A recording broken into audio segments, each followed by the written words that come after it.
jamaah. Alhamdulillah.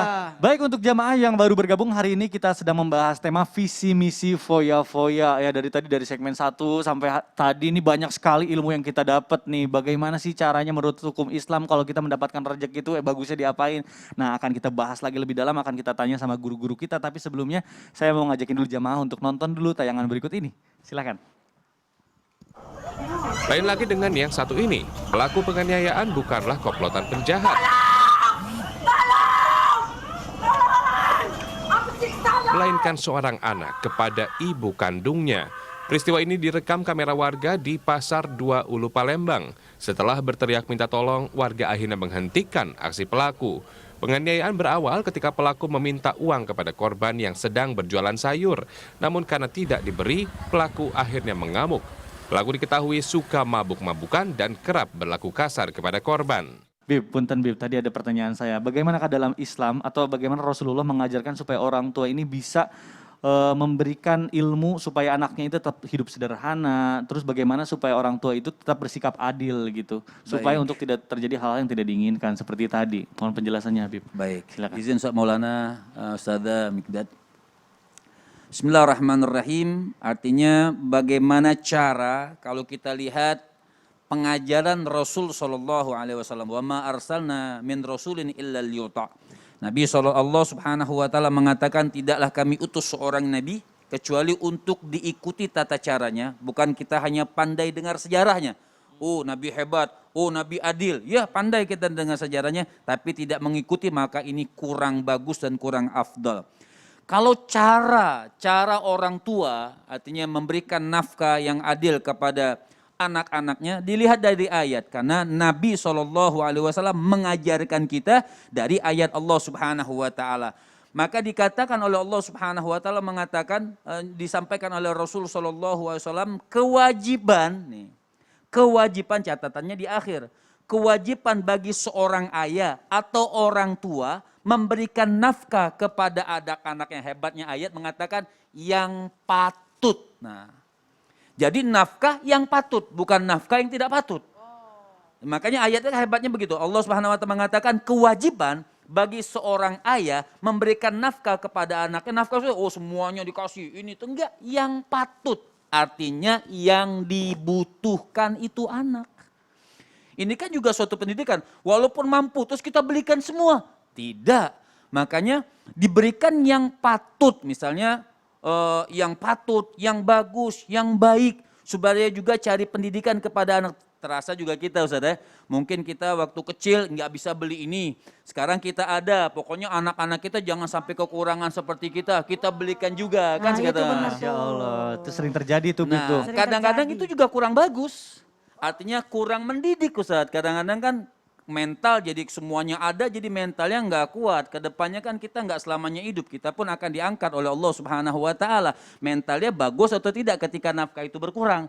Kan seperti itu. Jadi boleh saja, tapi yang patut, yang cocok sama itu anak supaya dia adil. Oh, bisa menilai. Kalau dikatakan oh bapak pelit, tidak.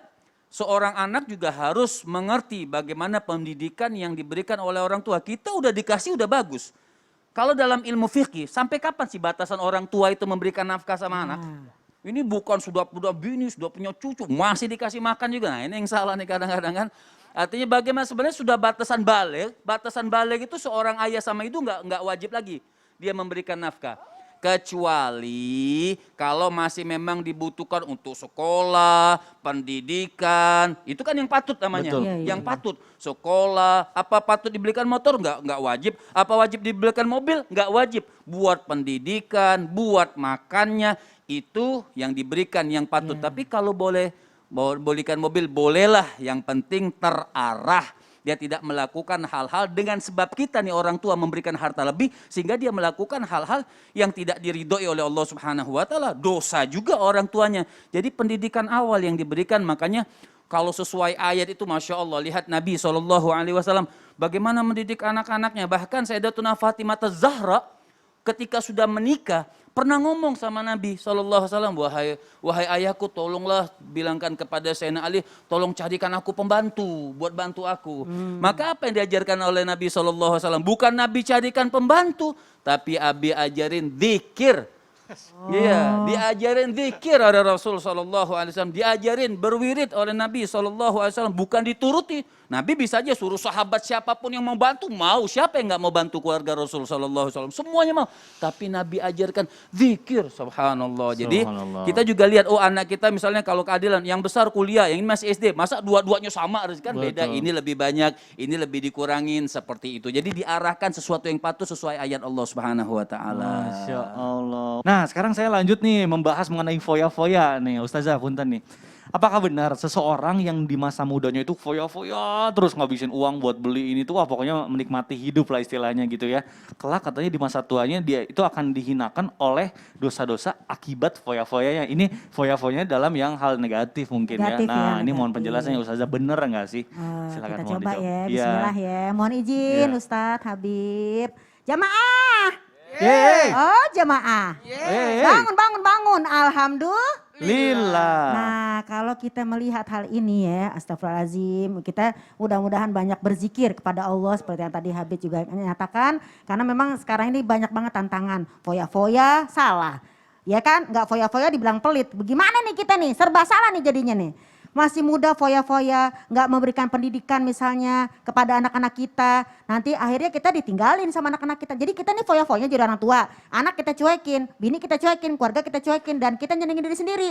Sampai-sampai kita tidak memberikan yang namanya pendidikan atau ilmu. Maka nanti di masa tua kita akan repot. Kenapa? Ketika kamu tidak berbuat baik kepada anak-anakmu. Kelak ketika kamu nanti sudah tua, anak-anakmu tidak akan berbuat baik kepadamu. Tidak ada yang namanya birrul walidain. Padahal dalam surat An-Nisa tadi dinyatakan ayat 9. Berikanlah mereka yang namanya pendidikan. Jangan ditinggalkan dalam keadaan lemah. Jadi jangan foya-foya untuk diri sendiri. Lupa dengan keluarga. Nanti kalau udah tua, keluarga ngurusin repot.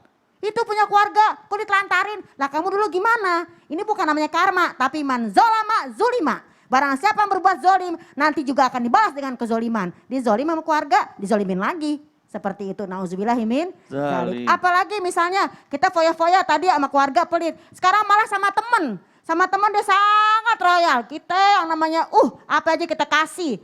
Nah ketika kita udah gak punya apa-apa, tadi di awal kita bahas, kita tuh ibarat gula. Kalau punya apa-apa tuh semut pada datang. Tapi gulanya habis, semutnya pergi. Seperti itulah teman-teman, ketika kita ada, dia datang. Wah kita senengin mereka. Ketika kita gak ada, mereka pada menjauh.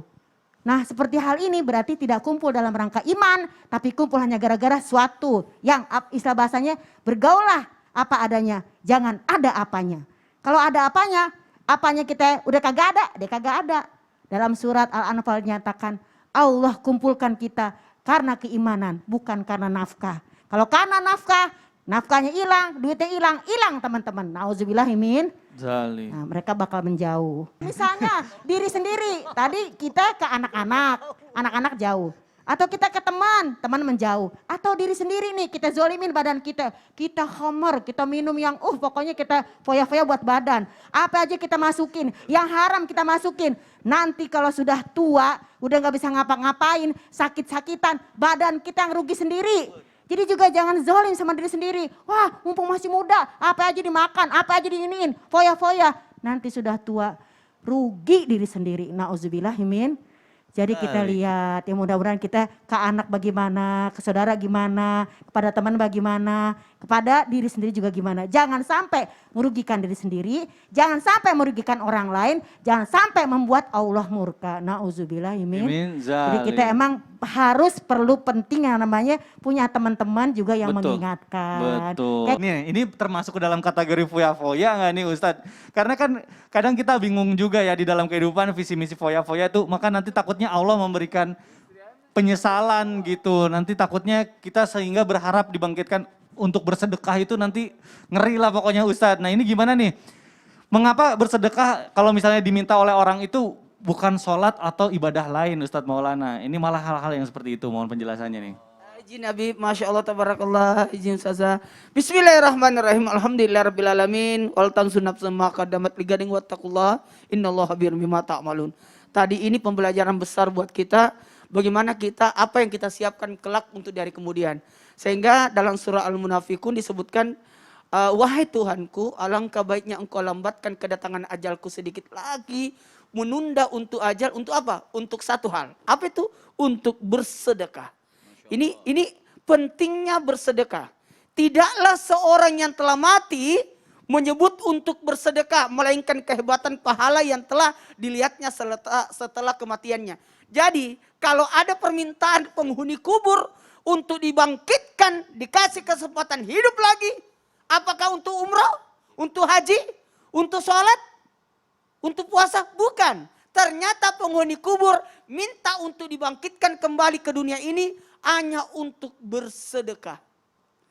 Perbuatan itu. Kenapa? Makanya sangat disayangkan kalau kita melalaikan atau meninggalkan atau membiarkan amalan sedekah itu berlalu begitu saja. Maka hendaklah kita memperbanyak sedekah karena sesungguhnya seorang mukmin berada di bawah teduh pahala sedekahnya pada hari kiamat. Kenapa? Kenapa sedekah yang diminta? Kenapa sedekah? Karena sedekah untuk saudaramu yang telah meninggal dunia, karena itu langsung dimanfaatkan, dirasakan. Maka kalau ketika kita bersedekah, apa salahnya kita bersedekah untuk orang yang sudah meninggal dunia?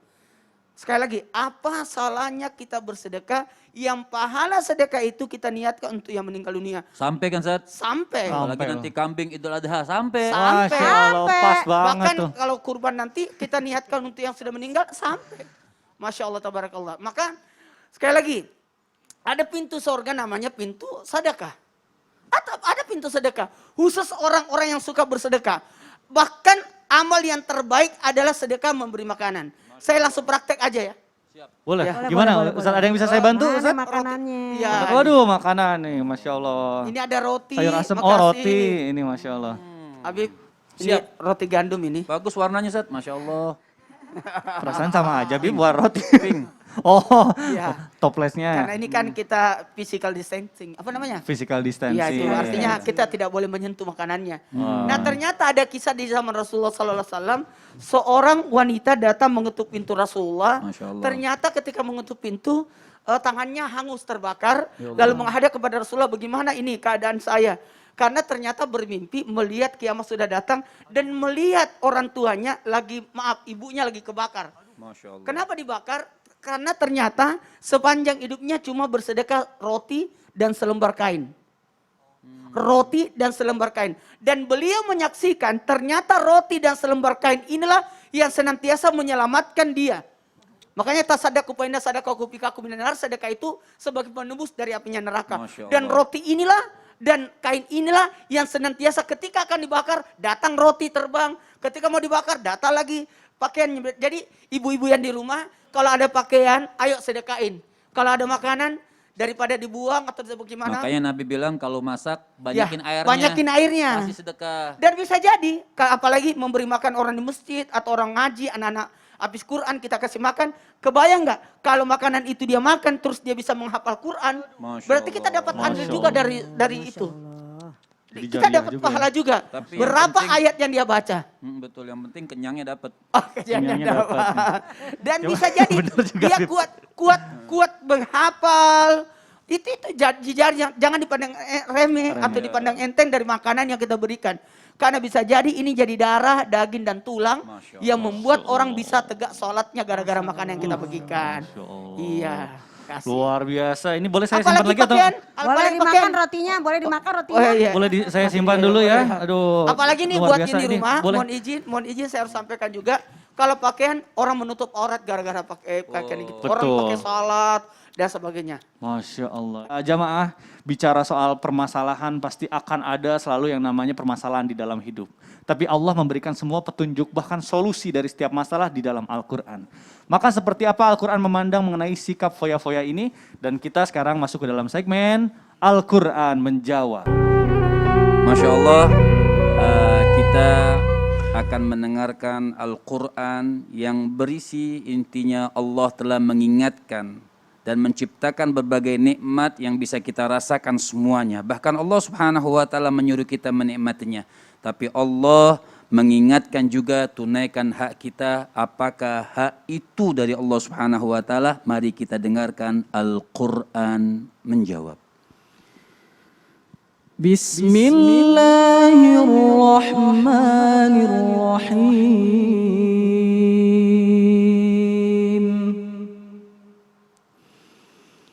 وهو الذي أنشأ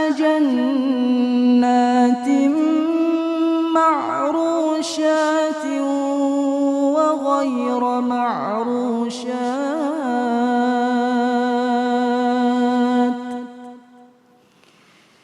والنخل والزرع مختلفا أكله والزيتون والرمان متشابها وغير متشابه كلوا من ثمره إذا أثمر وآتوا حقه يوم حصاده ولا تسرفوا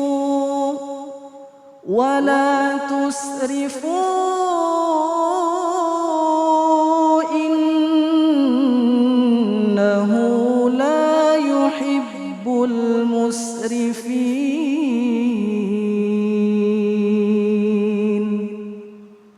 Maha suci Allah Subhanahu wa taala dengan segala nikmat yang diberikan oleh Allah Subhanahu wa taala. Terima kasih Ustadz Bilal. Tadi Masya Allah ayat yang beliau bacakan inilah ayat yang dimana Allah menjelaskan, Allah memberikan nikmat. Allah Subhanahu wa taala memberikan pohon-pohonan yang merambat, yang tidak merambat, ada zaitunnya, ada kurmanya, pohon-pohon buah-buahan, sampai pohon-pohon dan buah-buahan itu berbeda. Allah katakan berbeda rasanya. Kita bahkan satu pohon pun ada berbeda rasanya. Ini nikmat dari Allah Subhanahu wa taala jalla jalaluhu wa ta'ala azamatuh. Dan dari semua nikmat tersebut, apakah kita menjauh? Tidak.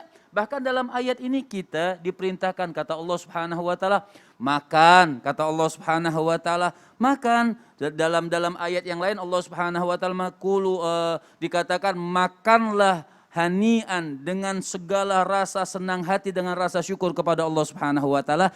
Tapi intinya daripada ini adat, walaupun buah-buahan itu banyak, nikmat banyak dari Allah Subhanahu wa taala, nikmat yang halal ini, tetap Allah Subhanahu wa taala melarang kita untuk mubadzir atau tusrif. Allah Subhanahu wa taala tetap melarang kita untuk berlebih-lebihan dalam segala hal. Jadi sesuatu yang berlebihan itu terkadang sesuatu yang terlalu itu memang kurang bagus dan kurang baik, apalagi dengan sebab kita melakukan berfoya-foya dan berlebihan sesuatu yang memang tidak disukai oleh Allah Subhanahu. Makan boleh, tapi jangan terlalu kenyang. Kan juga itu artinya dari makna daripada ayat ini. Buah-buahan bagus, tapi terlalu banyak juga bahkan bikin kita terkadang sakit atau kurang sehat. Jadi sesuatu yang berlebihan memang tidak dianjurkan oleh Allah Subhanahu wa taala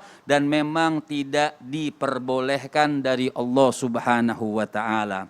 Maka pemirsa semuanya, ayat selanjutnya juga menjelaskan, mungkin ada yang dikatakan atau ada yang bertanya, kenapa rezekiku cuma segini saja, padahal ikhtiar sudah maksimal, padahal Allah Subhanahu wa taala Maha tahu di balik itu semuanya, Allah tidak mau kita melampaui batas dalam segala hal. Kenapa begitu? Maka kita dengarkan Al-Qur'an menjawab. ولو بسط الله الرزق لعباده لبغوا في الأرض ولكن ينزل بقدر ما يشاء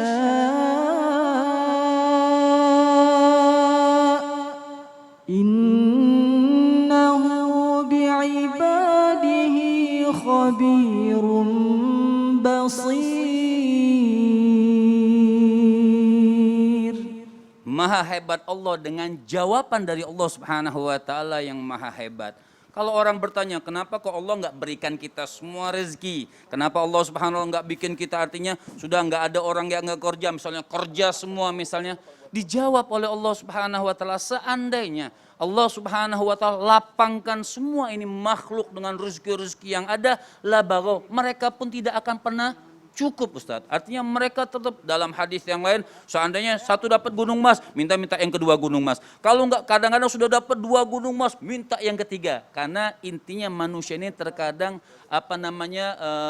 rakus dalam dunia. Jadi seandainya Allah Subhanahu wa taala itu melapangkan, pasti akan merasa kurang, maka Allah turunkan dengan kelembutannya Allah, diturunkan sekedar yang memang mereka bisa makan, dan dengan hal tersebut mereka bisa bersyukur kepada Allah Subhanahu wa taala dan mencegah mereka daripada perbuatan mubadzir. Masya Allah, ini hebat sekali pemirsa, dari Al-Quran, dari Allah Subhanahu wa ta'ala, Jalla Jalaluh wa ta'ala azamatuna. Jamaah, jangan kemana-mana. Setelah ini kita akan mencoba menjawab pertanyaan yang sudah dikirimkan jamaah. Jangan kemana-mana, tetap di Islam itu indah. Jamaah, oh jamaah, alhamdulillah.